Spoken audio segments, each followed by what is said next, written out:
Le TiO2, dioxyde de titane, est une substance insoluble. Pourquoi c'est important? La raison pour laquelle l'insolubilité du dioxyde de titane est importante, c'est parce qu'un pigment qui fait plusieurs microns n'a aucune possibilité de franchir la barrière cutanée. Or, une substance qui est soluble peut, à la contact de la peau, se dissoudre soit dans l'eau qui est dans la peau, soit dans les huiles qui existent naturellement dans la peau. Et de cette manière-là, de manière passive, diffuser en tant qu'espèce soluble et traverser ou pénétrer dans la peau.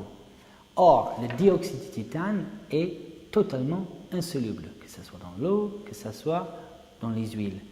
Et donc, un objet qui est physiquement gros ne peut pas traverser la barrière cutanée, qui est aussi insoluble ne peut pas se dissoudre et diffuser à travers la barrière cutanée. De toute façon, il ne faut jamais oublier que les nanopigments de dioxyde de titane sont conçus pour rester à la surface de la peau. C'est là où ils protègent contre la surexposition aux rayonnements ultraviolets.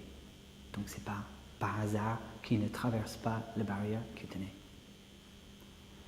Maintenant, il existe plein d'autres types de nanomatériaux avec des propriétés très diverses et variées.